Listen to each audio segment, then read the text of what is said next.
Welcome back to What's Cooking with Como. This episode is part 2 of our sit down with celebrity chef Tobias Dorzon. He shares his emotional story and incredible recovery journey and all the projects he's working on now. I just did Maryland Chef of the Year. Yeah. Probably just like starting to love Honcho House, and then I decided to go get a lease for a new space. So it was like right back into grind mode again, and never really got to enjoy like Honcho House, and then And all the success and all the accolades success were that coming that with was it. coming with it Yeah. because now I had a new project going on. Yeah. So like now time for the new project.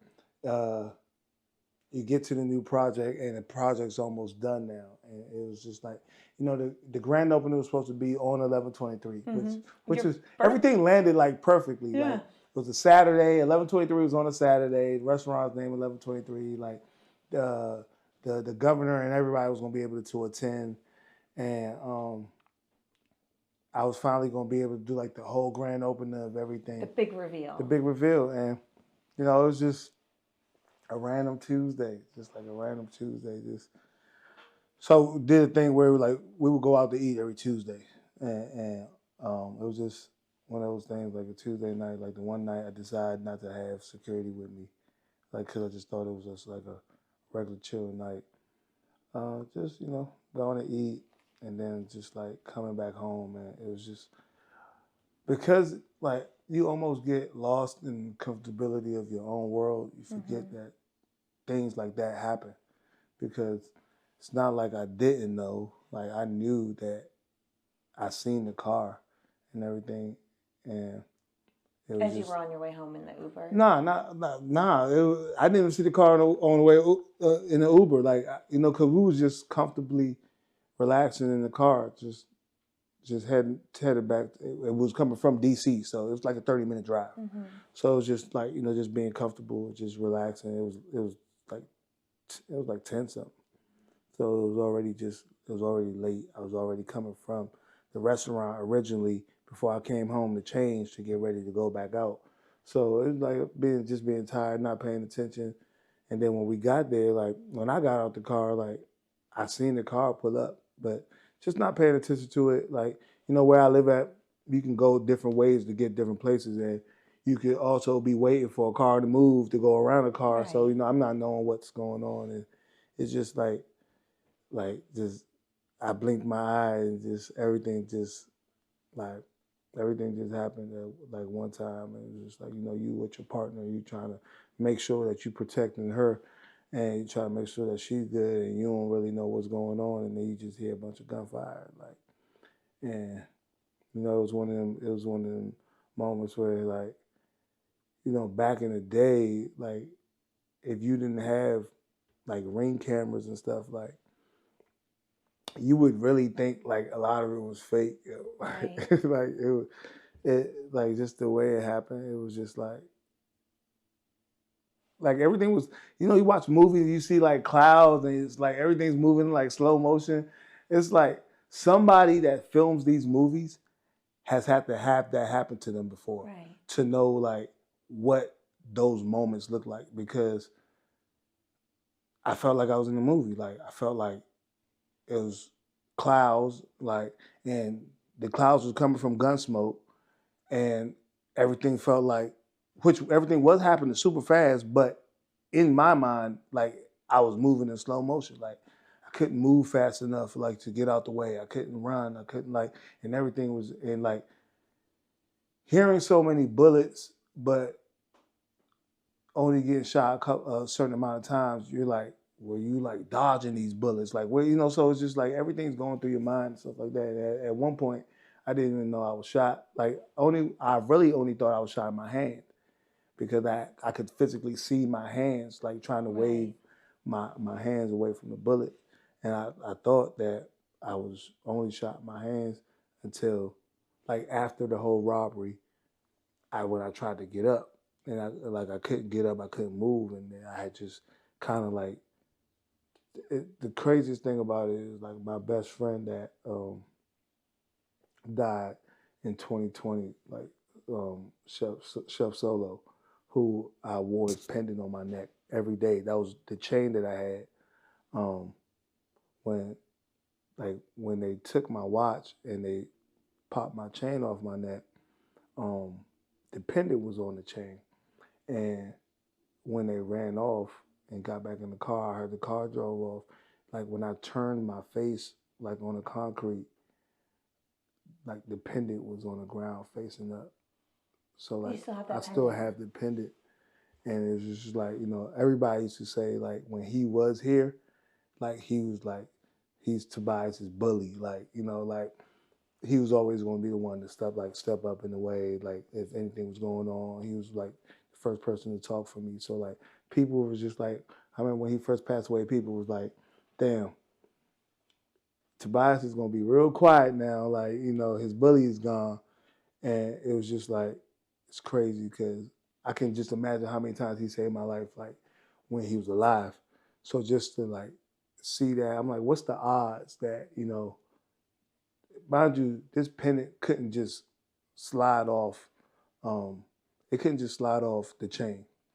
Like literally, I would have to like take the chain off and like when I want to clean it, like because it would get hooked onto the latch. Yeah. So just to like the way it happened, and then just to turn around, like the first thing I seen was like depending on the ground. I was like, yo, like sometimes like you really think like, damn, like God shows you way that how he's so real because like I know that he was there with me that day. Like That's what protected you. That he protected me that day, and I go through these moments, and I'm thinking like, damn, like I don't hear my girl, like I don't hear nothing, and then I finally like hear screaming, and she's like running across the street. She's trying to get into the house to get her other cell phone because I think her phone had failed. So she was trying to get her other cell phone to call 911 because I asked her, I was like, what made you like go to the house rather than like come over to me? She said, because if I would have came over to you with no cell phone, you would have died right there. She was like, so my first instinct was to Get you help. Get you help. And by that time, like a lot of our neighbors had already came outside, and our neighbors literally told her. Our neighbors was the one that told her she was shot. Like she didn't even know she was shot. Because your body goes into that fight. Her body went into that like state of shock. She didn't even know she was shot, and neighbors was like, we already called the police, and we already called the 911. So just stay calm. And at this point, just like I didn't know how many times I was shot. Didn't know how many times I was shot. Didn't know where I was shot at, cause like my whole body's numb at this point. Right. But like at that point, like generally, like it was probably like that one moment where I was just like, damn, like it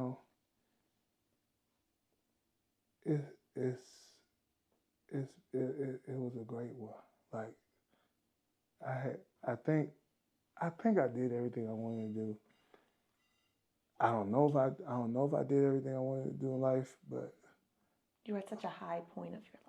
Yeah, and like just laying there, I was like, damn, like it might be over, like, cause you don't know, Right. and you don't know how long the ambulance gonna come. You don't know where you're hit, so you don't know where, like, you don't know, like if you're losing blood, like and these type of things that I'm thinking about.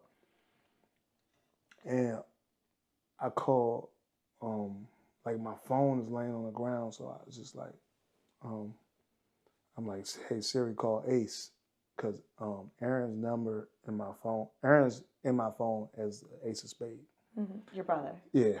So I was just like, call Ace, and then he like I'm like laying right in like the curb. So I like kind of like prop the phone up like on the curb, and he's like, fuck are you doing on the floor? And I'm just like I just got robbed, bro. And I was just like, and they shot me, and I was just like, I don't know if I'm gonna make it. And he's like, what? And I'm just like, and I kind of like try to like, I guess he see my other hand, yeah, and the blood like on my hand. I just hear him freaking out, but I'm like going in and out, like, and shout out to Hyattsville,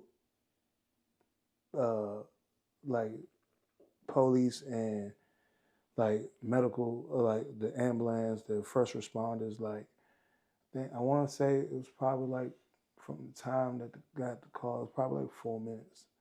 And you know, most of the time you're thinking like this shit is about to take like 10 minutes for an ambulance to get here. You don't know where ambulance is, when they're gonna get there. And I'm sure time feels like it's taking forever at that point. I feel like I'm literally like, one of my neighbors, funny, I just seen one of my neighbors not too long ago.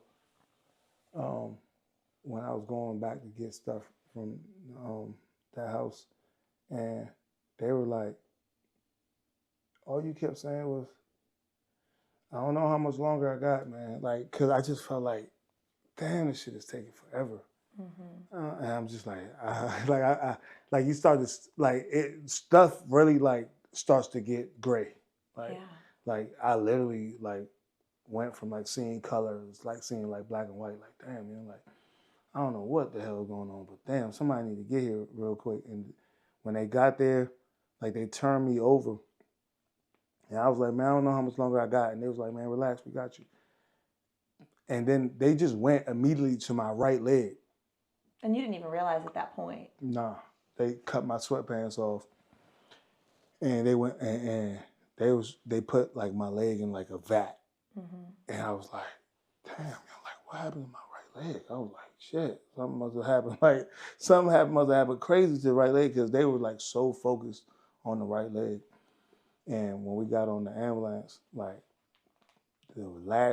first thing and the last thing I remember is getting on there, like them just trying to like keep me up. And then I I think like right before, I just remember waking up in the hospital, like hearing I think he got internal bleeding, and I'm like, God damn, man. I'm like, Jesus, I know, like I'm like, I don't watch so many movies. I'm like, I know I'm about to die. Like, Oh God. yeah, I was like, I know I'm about to die, man. I was just like, damn, like I just, in a lot of ways, I was just like, damn, I thought I was gonna go out something like a different way. Like, you know, I don't start nothing with nobody. I'm not in no type of, I'm not in anything where I would have been like, damn, you know, like, cool, I did somebody wrong, you know, it came back to bite me or something like that. So I was just like, damn, this is the last way I thought I would have gone. And it was a super random robbery. Super random. They just felt like they seen me in the restaurant. I just felt like they seen me in the restaurant. And you were coming from DC back home. Yeah, but you know, like detectives was just like, you know, they followed, like they seen like the car, like later on when they checked, like they seen the car run lights to keep up with the black car that I was in. So, you know. And they don't have any suspects in custody yet, right? So I just like, it's another thing I be trying to tell people in life, like, and I tell like detectives all the time, I'm just like, y'all want me to go around, like, you know, make this comeback in life. And, you know, I was shot 11 times, man.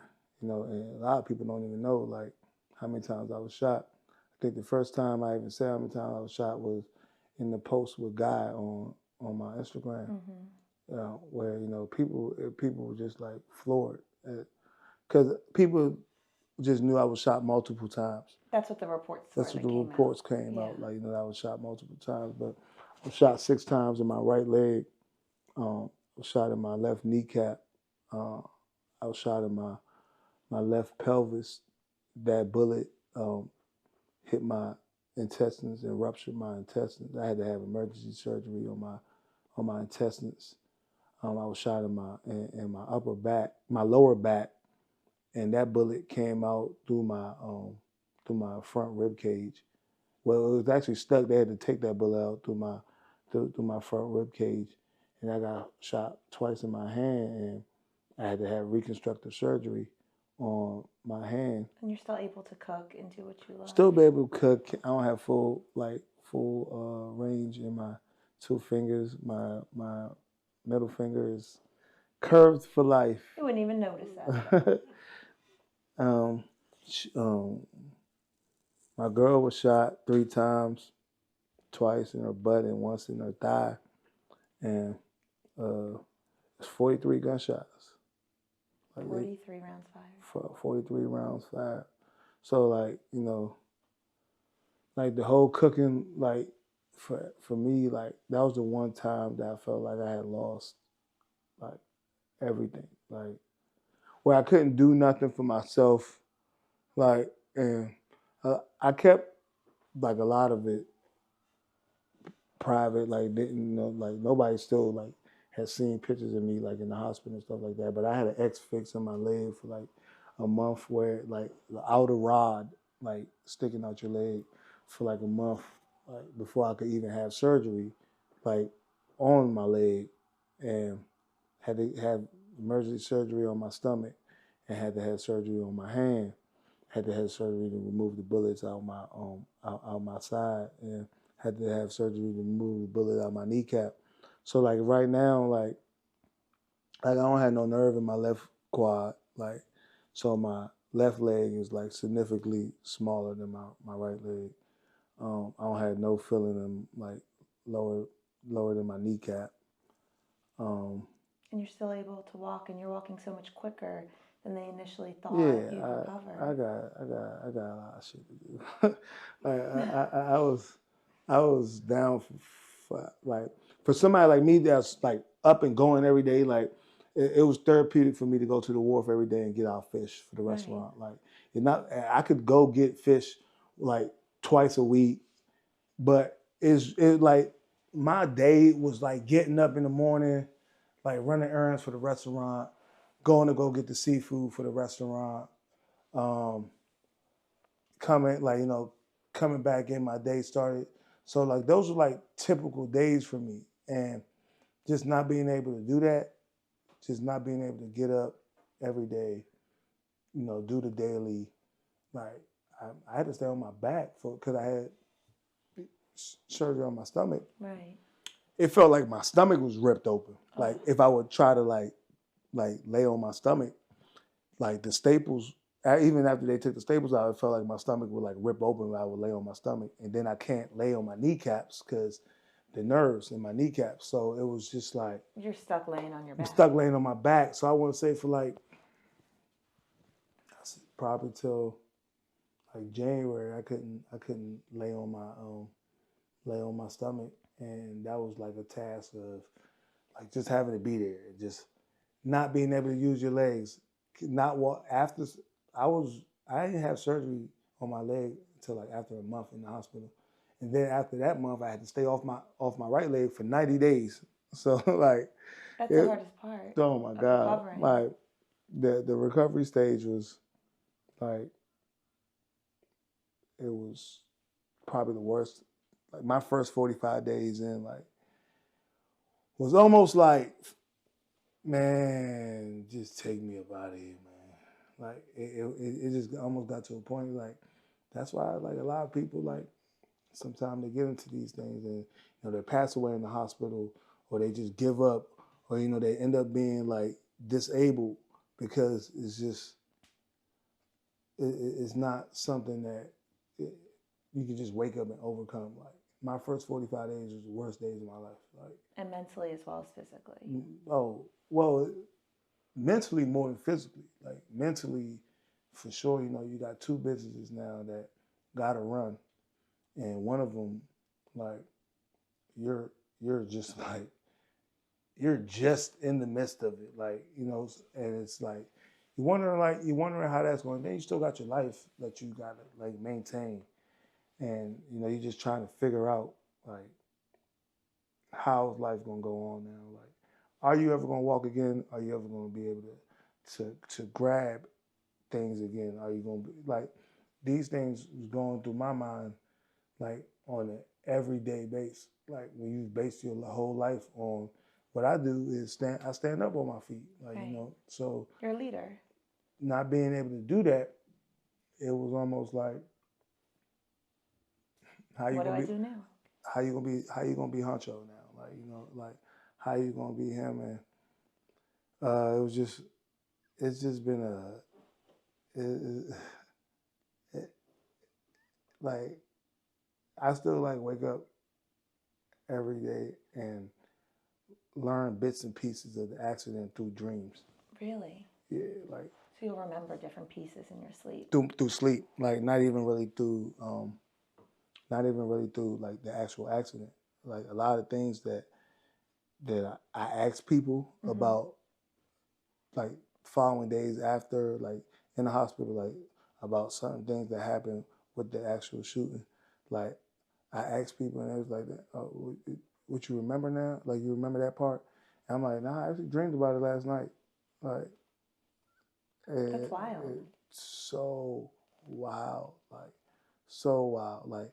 And then of course, like in the hospital, like one of my neighbors was like one of my good friends, and he had like the whole initial shooting, and I probably watched it like 2,000 times. Really?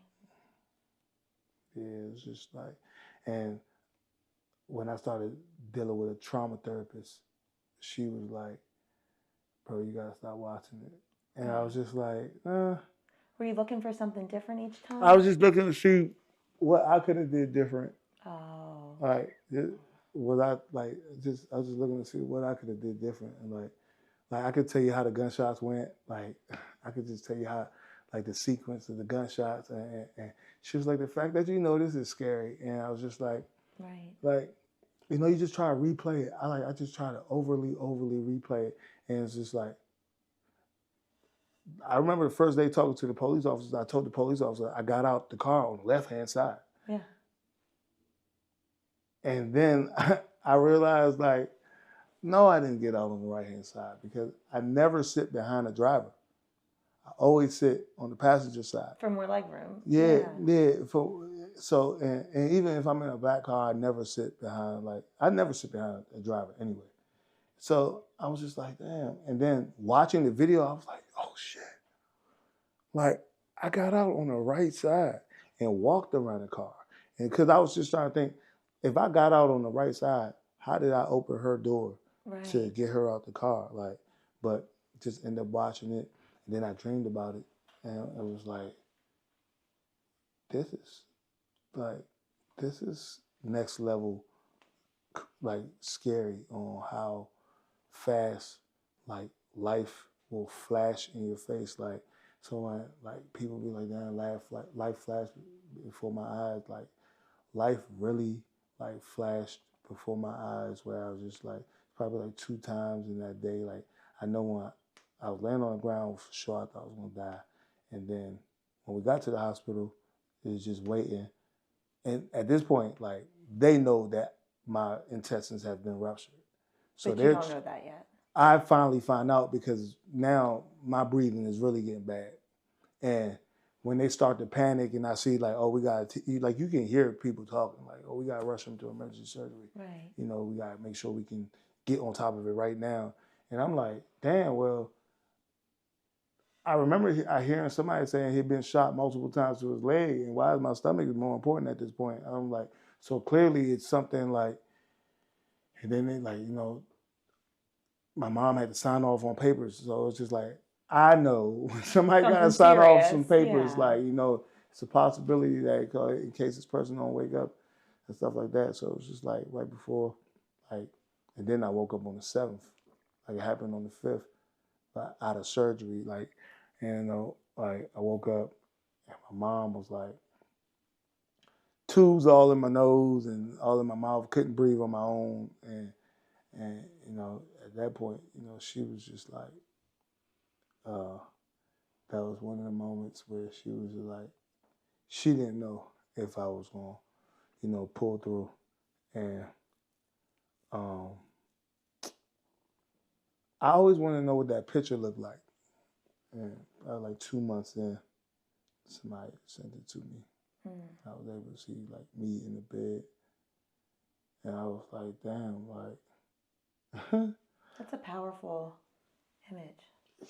Man, like, I'm talking about IV'd up, like, tubes everywhere, like, and it was just like, damn, I'm never going, I was like, I'm never going to be able to cook again.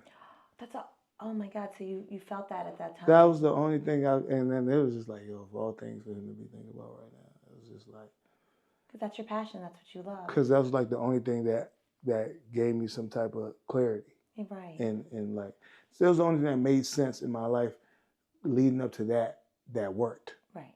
Like that worked. That's Like what you did.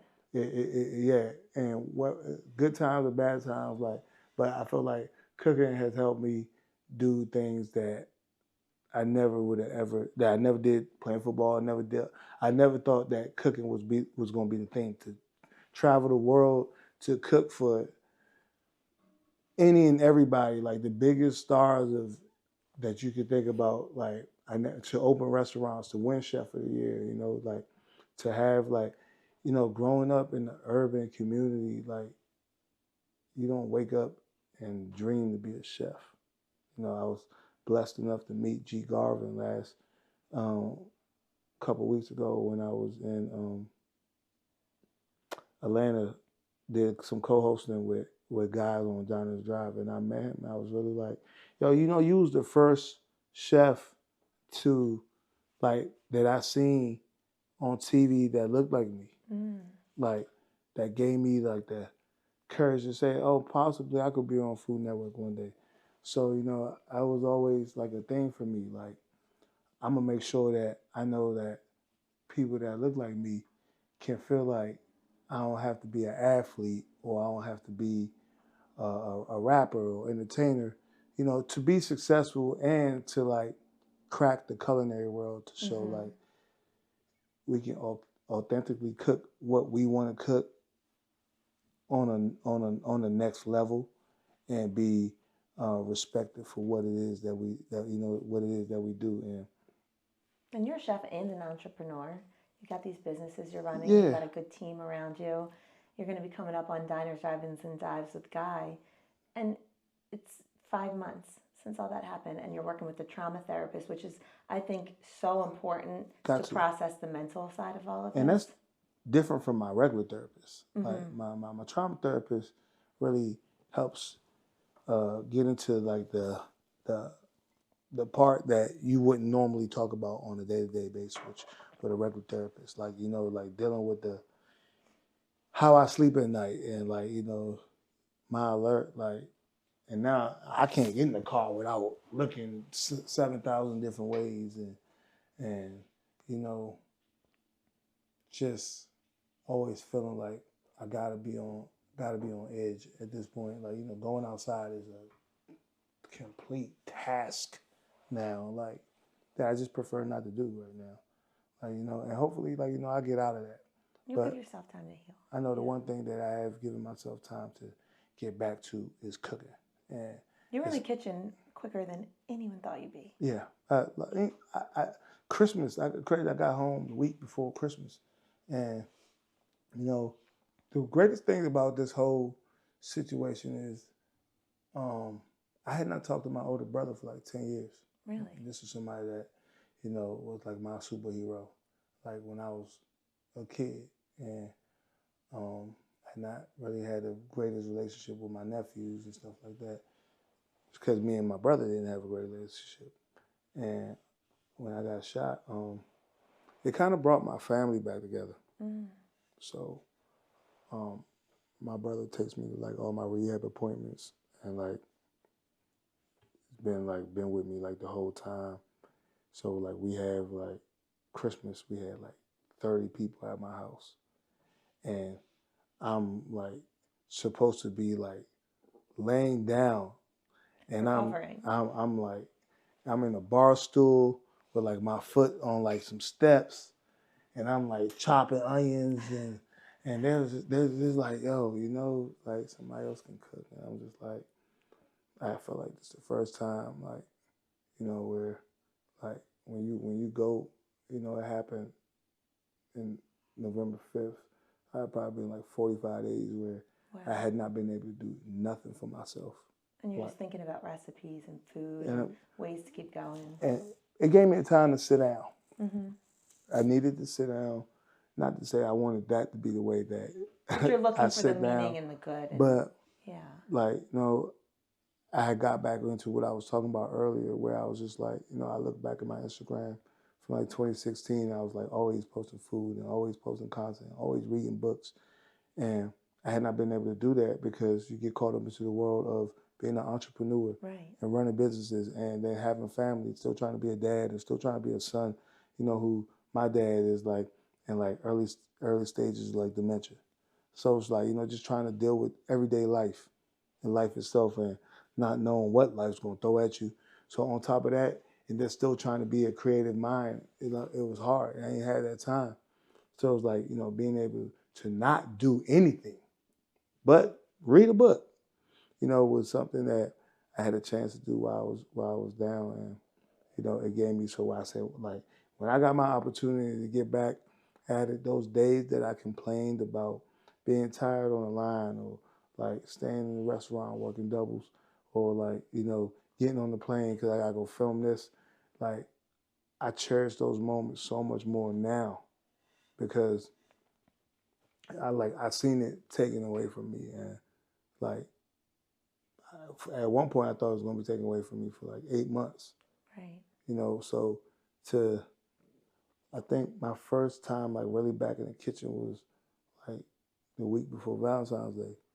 You know, and that's when I came like You came on the show with us, and yeah, we did a check-in before you went down to Miami because that was yeah. the first time you were getting on a That was plane. the first time I was getting on a plane, and it was just like I was still walking with a walker. Mm-hmm. You know, so a lot of the things that I was doing were things that I wasn't supposed to be doing. Like I wasn't supposed to be, you know, even on my right leg at all. But it was just like I can't be in this vulnerable state for too much longer. Like, you know, I felt my life was just like ticking away, like in the bed every day. Like piece of my life was gone, piece of my life was gone. And then when I started to, you know, get these moments where every Monday I would track myself. Mm. So like came home, I could only bump up the steps. So you almost approach this like your football training, like a professional athlete Yeah, would. like every Monday was my check-in with what am I doing different this Monday that I wasn't doing the Monday before. Mm-hmm. And like at one point, like, you know, bumping up the steps was a thing for me. Then it went to being able to walk up the steps but can't walk down the steps. Mm-hmm. Then it came a thing where walk up the steps and walk down the steps. Then it was a thing uh, walking with a walker, using a wheelchair, then walking with the walker, then going to the cane. And then there was a thing where I would have to sit down I would have to sit down to shower, to standing up to shower. Then it was a thing where having to hold things like with my hand being flat to cut, to being able to start to curve my hand now, make a closed fist. So like every Monday I would like track myself on how I was getting better as a just as an overall. And And I'm sure that was inspiring to you because every Monday you that's what had a pushed me. step. That's Yeah. what pushed me to continue to do something different every Monday. Like, okay, last week you was bumping up these steps.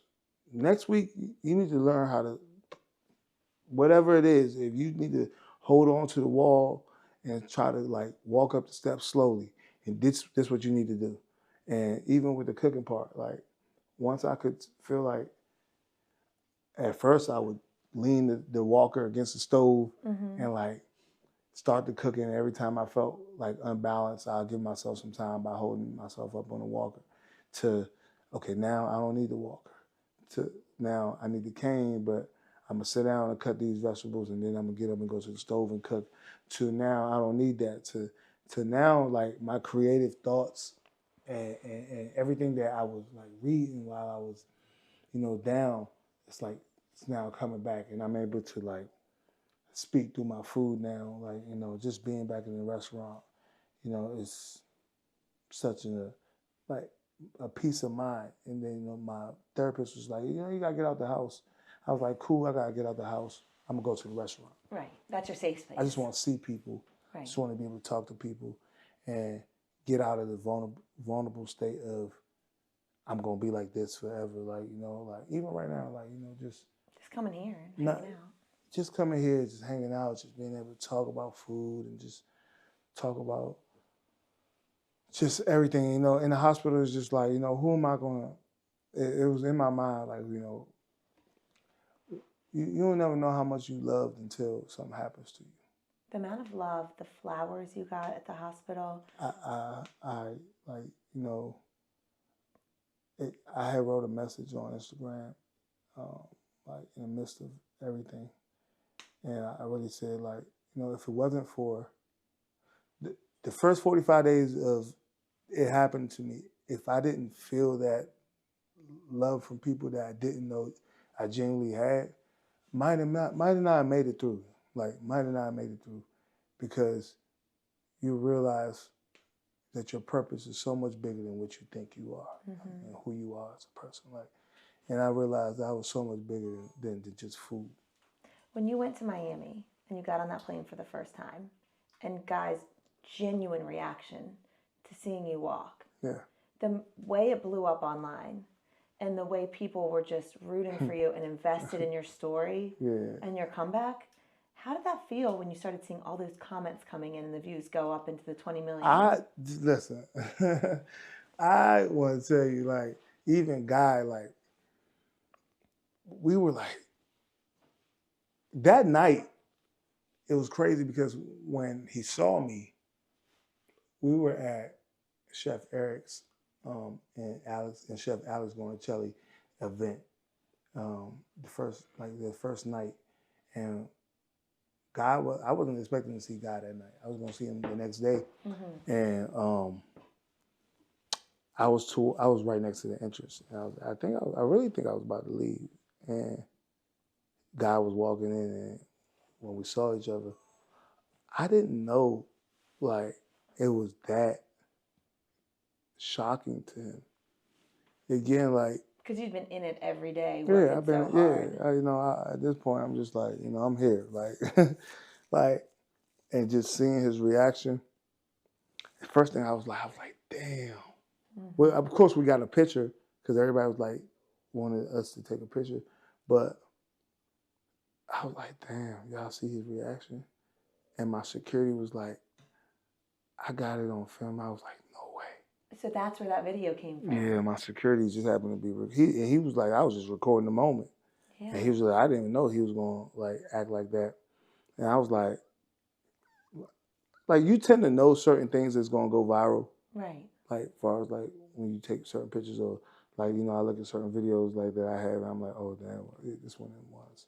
Or, like, it's a bunch of times where I'll cook a dish, and I'll be like, oh, yeah, I'm about to post this. It's about to get 5,000 likes. I know, like. You're into it, yeah. Certain dishes, like, it's nothing like making a dish and plating it, and it plates the way, because chefs have those moments where, like, at one point I was cooking content every day, and not everything that I cooked made it to the gram. Oh, you kept some. Yeah, it just didn't turn out I got it. the look wise that I dreamed about. It might have tasted great, but it might have tasted great, but, you know, it didn't look that way. So when I saw the video, I was like, oh, yeah. And I posted the video at midnight, and I woke up to... And your phone was blowing up. I woke up to 3 million views. Wow. I woke up to 3 million views that morning after posting it at midnight. Just from overnight. Just from overnight. And mind you, I had never cracked 1 million. Oh, yeah, well, my first rehab video had cracked 1 million views. Because everybody was invested in your healing journey and your story, yeah. So, like, seeing that video, and then, like, throughout the day, it was like, when I went down to Miami, I think that was February 22nd, 21st, I had 180,000 followers. That was like a little over a month and some change ago. It hasn't been 90 days for sure. Right. February 20. It hasn't been 60 days. No. I got 218,000 followers. So, like, 38,000 followers in, like, 60 days. Just from like that post got like 22 million views. Like, and like media outlets started to pick it up Right. and talk about it. And Tiffany Faison and Chef Eric, Eric was at the hospital like once a week. Tiffany was calling my mom and checking on my mom. And then, you always ask yourself, like, you this black chef that got tattoos and, you curse a lot and, the world sees you as just one person. And you battle staying true to yourself, but also being in a realm of chefs where you're respected for like what you do. Mm-hmm. So it's like this, people like wonder like the battle that I battle within myself. So like battling like being Chef Tobias, like and Guy is just like, it's okay being the bad boy, like be authentic to you. Yeah. But growth is something where there's nothing wrong with grown having growth, right? And being able to be in these rooms with the Alex Gornicellis and the Bobby Flays and the Brooke Williamsons and the Tiffany Faisons and the Guy Fieri, and people respect you because you belong in that room. Because and it's like trying to remind myself on a daily basis that you've done enough to be in these rooms, and you're not just the token black boy that they gave a chance to, like that they gave the opportunity to, like, the network don't have a lot of people that look like me, like, that still like jewelry and still like fashion, and like I'm more than just a chef, and I feel like I had to figure that out about me too. Like, I think before the accident, I was just so focused on like being this like 1 minute one way, and then 1 minute, like when I'm around my friends, I want to be able to be Tobias, and then when I'm around like my colleagues, I want to be like Chef Tobias, and like your alter ego. Yeah, and like he's the same person. Like, I just felt like, what is a chef supposed to look like? Like, what is he supposed to talk about? Like, what is he supposed to wear? And I'm just like, chefs come from all different walks of life. Right. When I finally realized that when, type of love that I got from Food Network, just reaching out and, chefs that, you looked up to for so long, like constantly checking on you and constantly making sure that you're good. It helped me realize, like, being alive from something like this was tell me my purpose was so much more than just being here, just cooking some food, but, being able to bring people together. Like, one thing I like about, Hunter House, like, when I was growing up, like Hydesville, like that part of Hydesville wasn't the best area to be in. And not like it was dangerous, but, it wasn't like... People weren't going there for fine People dining. wasn't going over there, so just like to be in Hydesville and be able to see the diversity in my restaurant, like, like, and seeing everybody, like, again, I always tell people, like, I'm not here to feed a color, I'm here to feed a palate, like, and that's what I enjoy doing, like, I enjoy seeing, like, all colors of people in my restaurant. And I think the hardest part about it is, just getting everybody to believe in your vision, everybody to understand. Like, a lot of people not gonna understand why, you decided to take this journey to believe in yourself. They may feel like, because, the outside world looking in is like, she's on the news, why would she leave that to go do her own thing? And, you're the only person that could really tell yourself what brings you peace. Right. Like, so when I went from cooking for athletes all the time, people were just like, damn, you're going to not cook for athletes no more? But you wanted to broaden your world. And it wasn't bringing me peace. Right. Like, You're you making know, me cry again. nah. I'm trying not to cry again, but it's true. And you've inspired me so much. And you sharing your story like this and being vulnerable and letting people know what you've been going through, because you read the headlines, but to hear it from you and your point of view, anybody out there watching this and listening, going through a tough time, can relate to what you're sharing. Yeah, for sure. I mean, that's like, you know, that's like, if I can, if I can like tell anybody anything or like remind anybody anything, like, you know, I just be trying to remind people that, you know, like having a dream and actually going after your dream are two different things. Mm-hmm. People have these amazing dreams all the time. So many people that have the dream and the tool of the gift to do what they want to do.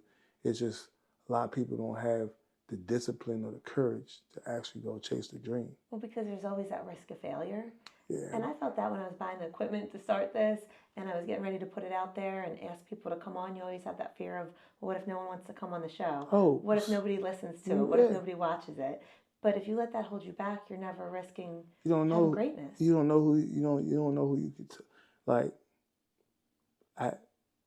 One of the chefs that work with me right now, it's crazy that he tells me that he's like, man, I used to be at Johnson & Wales and we used to have your screenshots of your food like in our phone, like passing them around through class. Like, he looked like us and he from where we from, and like, and look where he at, like, you know, look at the people he touching. And I was just like, I gotta give myself some type of confidence one day. Like, you know, there's gotta be something that tells me that I can do this. Like, and if I don't tell myself I can do it, or if I don't have enough courage to ask somebody to come on the show, or, you know, pull up to my restaurant or something like that, right, they not gonna do it. Like, you know, they're not gonna ask me to come to the restaurant. But, you know, you just gotta have that confidence in yourself, and a lot of people lack the confidence. I mean, and yeah, fear is the number one dream killer. Absolutely. Like, but the biggest killer to that is just believing in who you are as a person, and the gift of what you have, and not allowing the outside world to make you feel like, because the outside world, they look at it like, oh, he's on the plane all the time, and he's going this place, and he's going that place, and he's cooking for this person and that person. But at one point, that wasn't what was making me happy. Right. Like, I was cooking for the cream of the crop, and it wasn't what was making me happy every day, because I couldn't really share the gift I couldn't share the gift the way I wanted to share it. And now you are. And now, you know, and now I am. Now, you know, now I'm able to, I think the biggest thing is crazy. A week after the shooting in the hospital, I'm like, yeah, this shit gonna be out my leg in a week, and my birthday's on the 23rd. You're turning 40. That's a big birthday. As long as I can, like, I just put pants over top. And yeah, if I can't walk, like, I'll be walking on crutches, and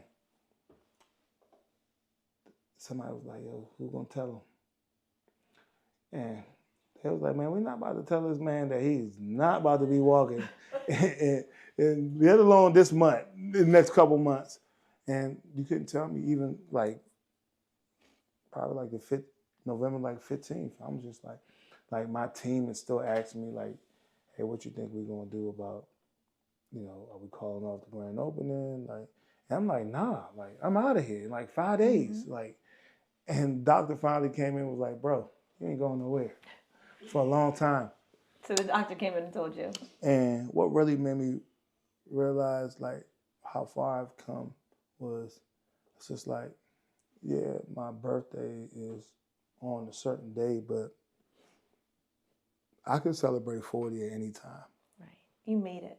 I have my own space. I could wake up today and say I can throw the biggest party I want, and not have to go look for a venue, not have to go look for a staff to cook the dinner for me, and, you know, somebody to play the music for me. Like, I have not one but two places that I could do that in.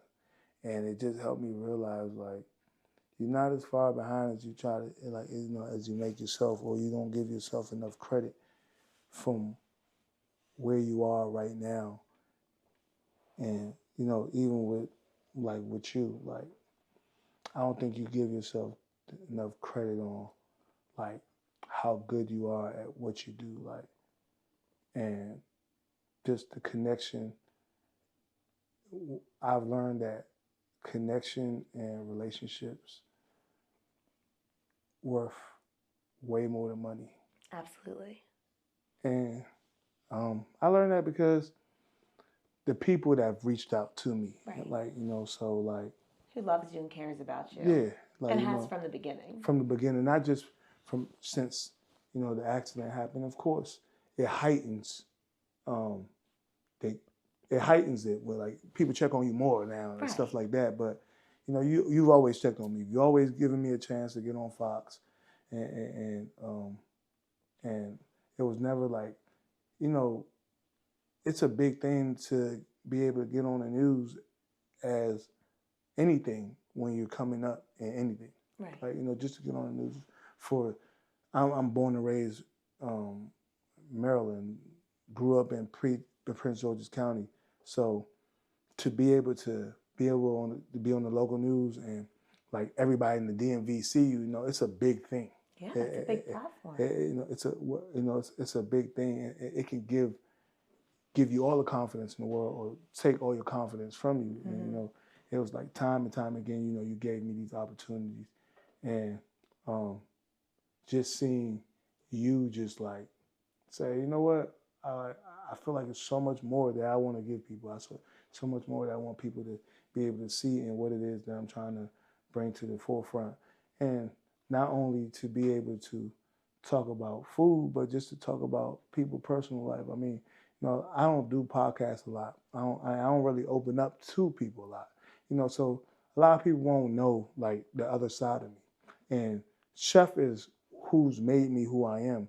But I'm so much more than just a chef, And I think, like, that was, like, the whole purpose of the show that I had created on ESPN. A lot of these athletes, people see the other side in them. Like one of my favorite clients is Rajon Rondo, but the world thinks he's the biggest asshole, and he's probably the coolest person I've ever met.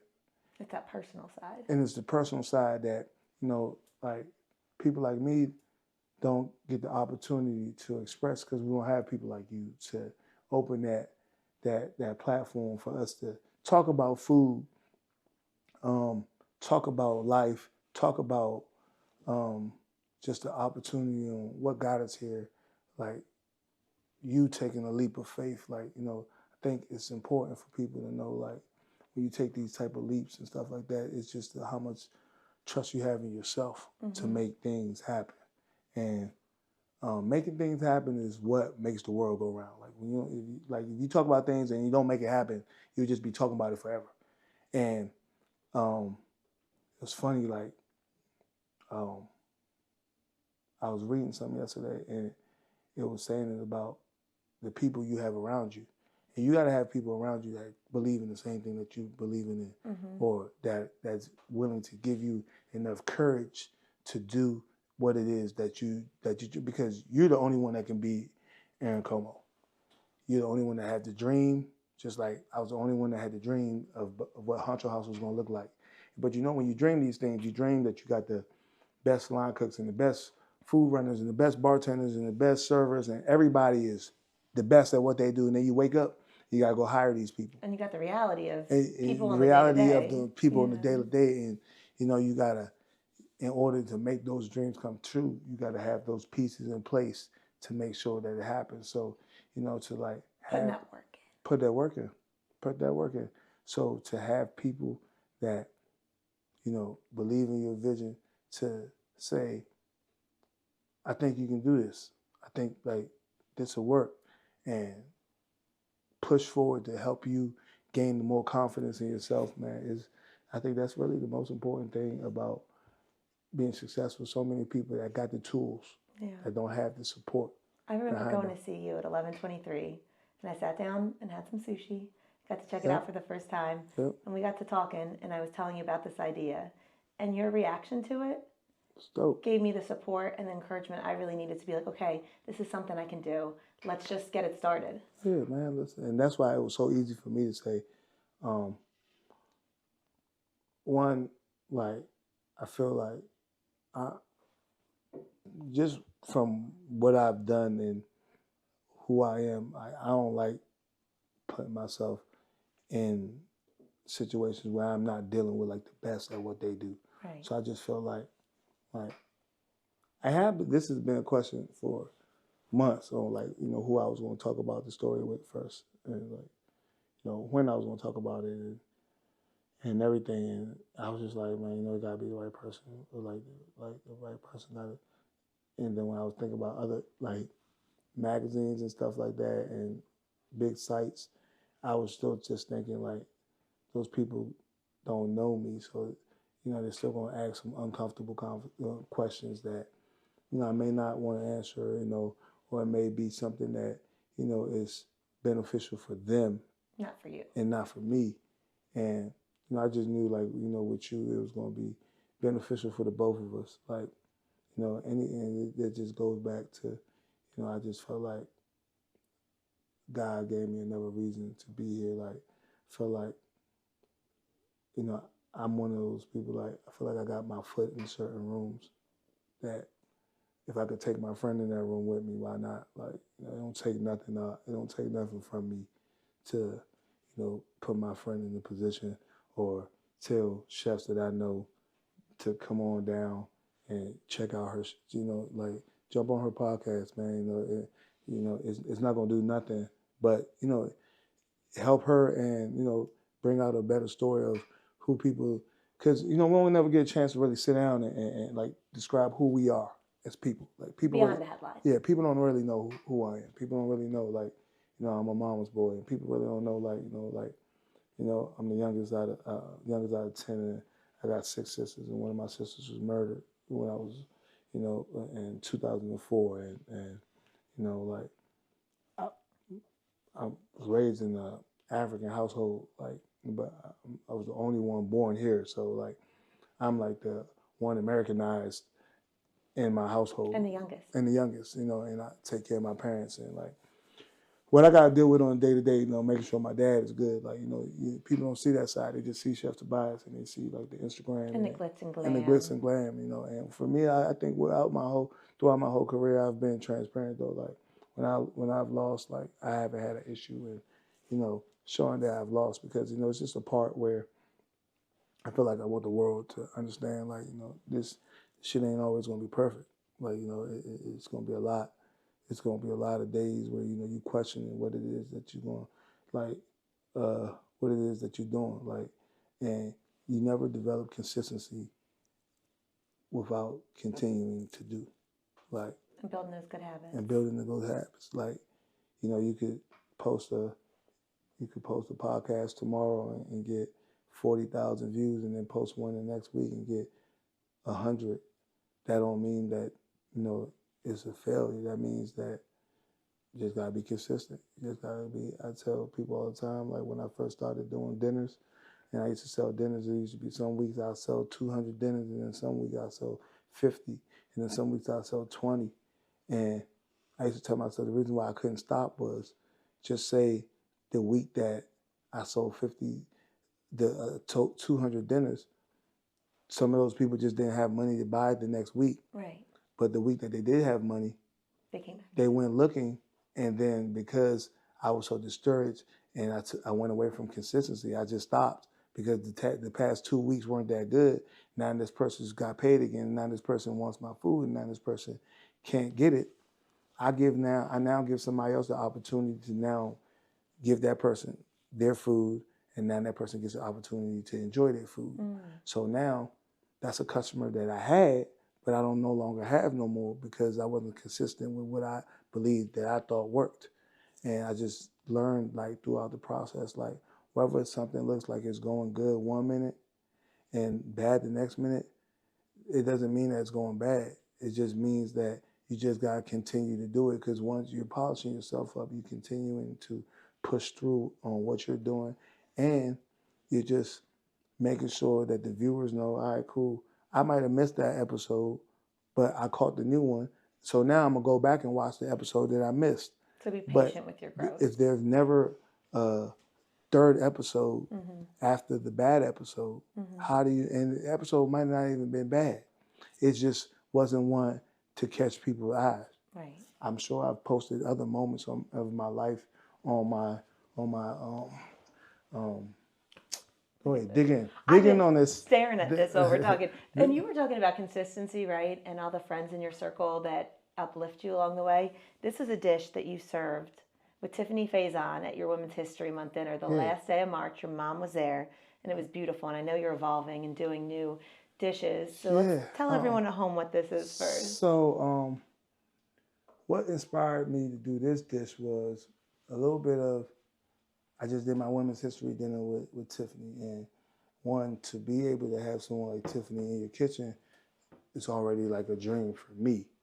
And I feel like it's even a bigger dream for my staff.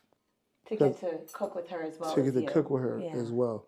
So, you cooking with somebody like Tiffany, you got to be able to make sure that you have something phenomenal to match what it is that she's cooking. So, you know, it was just in the midst of it, as I was putting the dish together, it just, her being there helped elevate my mind, to take my mind to another place where I could come up, because I had been wanting to add a red meat to another bite, I can't help it. To 1123's menu, and I just didn't know what it was. And then, you know, looking at her menu for the Women's History dinner, and constantly like going back and forth with myself, like, damn, Tiffany got this on the menu. Like, what am I going to put on the menu? Like, I can't put nothing crazy on the menu that's not going to match. And, you know, she was just like, why don't you just do like an Asian short rib? And like, I started thinking of these ideas in my mind, and then I was just like, you know what? I don't think mash should go good with that. But I know parsnips, you know, like, so I had put together the parsnips because I want something now that I feel like I got people's attention to. Like, when I first coming into Hyattsville, it was kind of hard to like throw everything that I wanted to culinary do at a city that never seen that type of stuff, which was understandable. And, you know, little by little, as I started to gain everybody's trust in the product of what I was pushing out, I started to open up my palate and elevation of what I wanted to throw on my menu. So like, even the Women's History dinner, they kept asking me, so you're not going to post the menu? And I'm like, no. It was a surprise. Yeah. You know, to get a large number of people to pay $150 per person to try some food that they don't know what's on the menu, like, you know, you got to really have faith in people. Yeah. And but you also got to have faith in yourself that what you about to deliver these people, and like what you've created in your mind is something that's like telling a artist to create a painting for you, but not giving them the exact direction of what it is that you want on the canvas, but giving them some sense of, okay, let it have this theme and this theme and this theme, and you put it together. And that's just how I felt like throughout time I've given like the city of Hyattsville like courage to try new things. And now I can just wake up and say, hey, I got an 8-course dinner now. I want you guys to come. No, it's no menu. You see when you get here.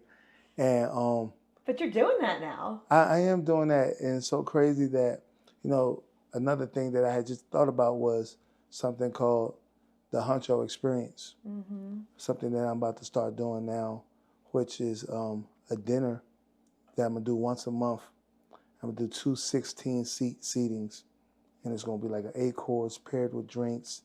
And it's just going to be like coming into my home. Like how, you know, you're at your most comfortable right here, you know, being able to talk about, you know, different things and being able to like, you know, have good dialogue and conversation with Like Sunday supper, like an Sunday Italian supper. family. Yep. Yeah. And I'm actually about to start this next month, where I think I'm gonna be able to. You know, when you're at a restaurant, you know, you're cooking the same thing on a daily basis. Right. You know, you want to get back to those where I'm creating these amazing dinners in my mind that I want people to try. I'm at home, I'm cooking every day, so I'm just like, why not have an intimate setting for people to enjoy, come in and actually get to see me in my own element. Where, you know, when the restaurant's jam-packed, we jam-packed. Yeah. Like, you know, Even if you're at the chef's counter, you're still busy trying to get even everything if I'm together. at the chef's table, I'm still busy. But like now, if I only got 16 people in the room, and you know, like it's this course by course dinner of me like finally executing plates and putting them together. I feel like I've been wanting to do this for a while, and I think the Women's History Dinner really just like took it over the edge, and you know, people trusting me and trusting that I'll give them a good dining experience. And that's why it's always been called like the Huncho experience, because it's always been experience. Like hospitality is like big for me. Like, you know, being able to give people an experience that they won't forget is something that's important to I'll me. never forget that dinner because this was the last course before dessert, and I was so full because of all the courses you had, Yep. and I ate every last bite of it. And that was and so then you battle yourself with that. Yeah. Are you giving enough for each course? Oh, Are you so not giving enough for good. each course? And then you learn like a lot of people wanted to go boxes, and we thought that we Yeah. wasn't even giving enough. Yeah. But No, it was a good amount of food, and it was delicious and so generous and so kind of you, and everyone loved seeing you and Tiffany interact, Yeah, and your chemistry and friendship and love. You could taste it on the plates. yeah, oh man, listen. Who she is to me is not only a chef, but to a friend, to a person. To a person in this world that really just like took the time to learn me. And I just say that even like about you, like I think a lot of people don't take the time to learn people a lot.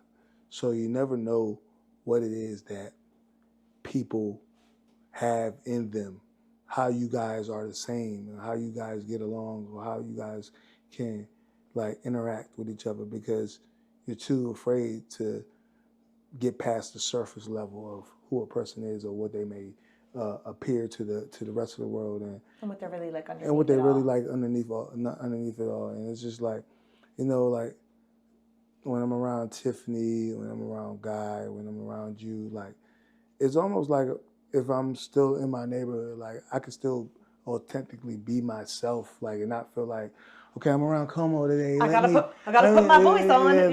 Let me like, and the great part about life, which you like, that takes you throughout journeys in life, you got to have those moments where you can turn it on and off. And I feel like everybody should have that part of them where, like, yeah, if I'm in a corporate setting, I know how to conduct myself and be that person. Right, You know, on. but if I'm in, like in a space of people that I feel like I can let my guard down, like I can just genuinely be like, and guys be like, y'all are family now. Yeah, we family now. You just gotta deal with it. You just gotta deal with it. But I can just be myself, right? Fully loved and accepted. Fully loved and accepted, and not feel like, oh man, like, you know, I hope he doesn't.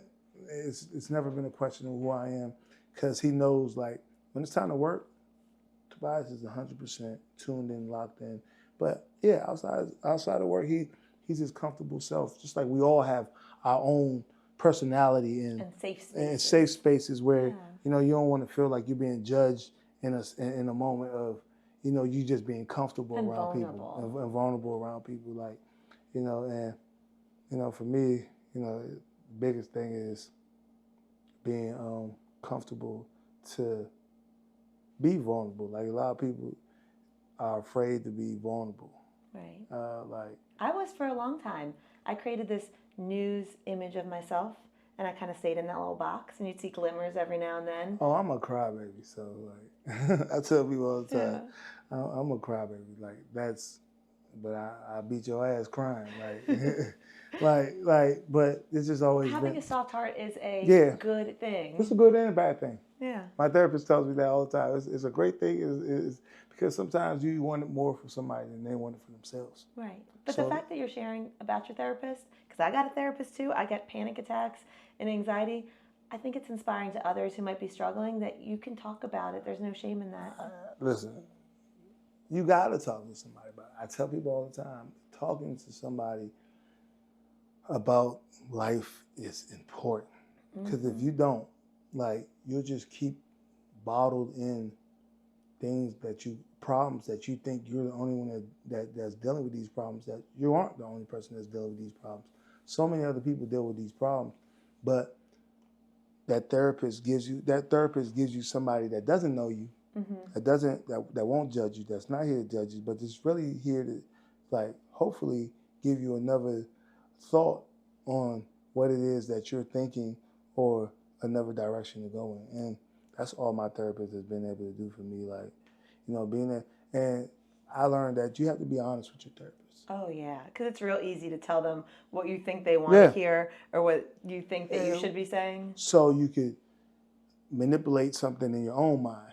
But technically, having someone, it's hard to take information from people that know you. Yes. It's hard. It's hard to take information from people that know you. But for somebody that don't know you from nowhere and can tell you things that in your mind you know other people have told you, and you're finally hearing it from somebody else that doesn't know you, to get that reassurance that you need to change this up. Right. Or you need to be a different person to that. It's a great feeling to have, knowing that you can be better if you decide that you want to be better. That you can make the change. That you can make the change. Yeah. And I don't think everybody takes the time to sit and say, you know what?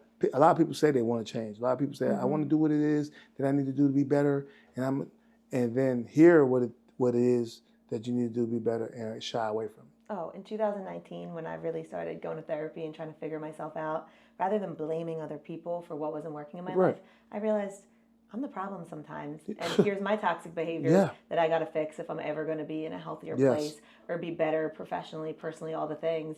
And when you get real with yourself and look in the mirror and realize the times you self-sabotaged, it's a humbling experience. A very humbling experience. I mean, it's like you said, sometimes you got to look in the mirror and realize, you're that toxic person.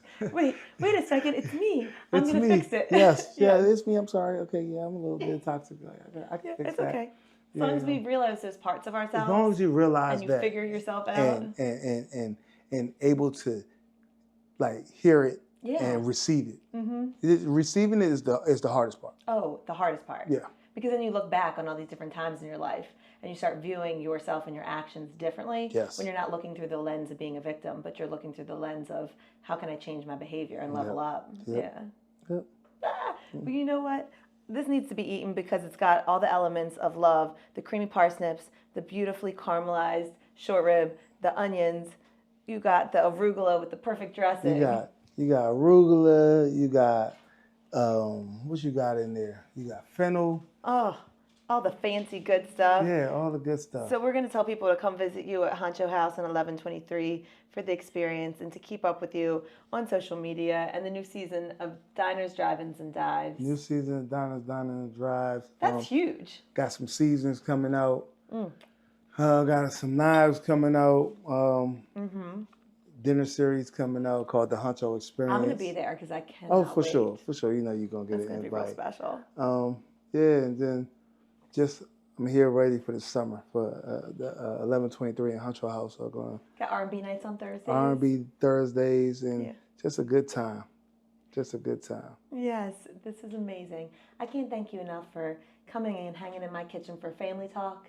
Oh and man, just it was being vulnerable with us. It was an amazing experience, and I'm glad because in a minute you're gonna be booked and busy. I'm glad I was able to get here early and get on and be a part of something that's gonna be monumental. I just being on TV and being a part of things like certain things that you want to see people put care into something that they say they want to do. Right. Just coming in here and seeing the setup and seeing like how much effort you've put into making it quality, and that's the part where I could support quality all day. Oh, Tobias, I feel the same way, and that's why I love you and your food so much. Thank you. And I know I love what I do, man. It shows through. And I could see like you love what you do, and you didn't want to just give somebody a podcast. You didn't just want to shove a mic in somebody's face and say here, No. But you wanted to give somebody a chance to be able to really explain who they are and talk about the route of how I got to where I am. And I think food connects all of us. I always say food is a universal language of love. Yeah, it brings is. people from all walks of life together. It's something we can all connect over. All can come together, and at the end of the day, like I'm in one of those fields that a robot never gonna be able to do what I can do. No, like AI is not replacing Tobias. Like AI can't AI can do a lot of things, but I think like the aspect of creating, the aspect of having a gift at something, Right. is something that can't know. I don't care how many robots they build, they'll never be able to build a LeBron James and like a Michael Jordan. Like you can't build these type of people. You can't build a me. You can't build an Erin Come. Like a robot couldn't come here and know how to. You could know all the information on me and still not be able to get it out of me. Passion's in your soul. Exactly. Yeah. Exactly. So this is gonna be fun, man. I'm happy for you, and I wish you all the best, and continue to prosper, and every episode be your best episode. Thank you. And I look forward to smoking my little joint, and watching every episode that come out, because I want people to know like makes my heart happy. this is gonna be the place to come to for chefs, like to just be able to talk about things and have a good time and be able to express who they are and what they got coming. Yeah, thank you for sharing your story with us. And I know you got a lot coming up. Your story is only just beginning. It's only I know just you're beginning. working on a nonprofit, and you've got a documentary. Are we allowed to talk about any of that? Yeah, so a documentary coming out, just on like the process of what happened, a nonprofit on gun violence. I really want to get into that. Really just try to give people the understanding of gun violence, and just knowing like we're losing a lot of people to it.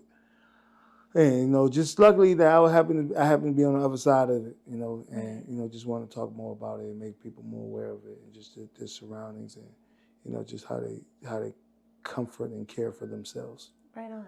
Yep. Well, we can't wait to keep up with you and see all the amazing things I can't you wait. have in the works, because I know it's been a crazy year for you, but you're sitting here. Yeah. You're walking in your purpose. That's the biggest thing. I'm sitting here. I'm even able to be here and have, walk up some steps. Something that 2 months ago I didn't think I was gonna be able to do. So, I thank you for giving me the courage to talk about something that I, at one point I really thought that I wasn't never gonna be able to talk about. Because you don't rehearse, talk about almost dying. So, thanks for giving me the opportunity to just come and talk about it, and just be vulnerable and just reflect on a moment in my life that just changed my life. I think we got to end it here, because I don't know where else to go from there. You are my friend and supporter, and I am your friend and supporter, and we're all here for you, and the whole community, everyone around the world is watching your story and rooting for all your success. So just know that you are an inspiration. So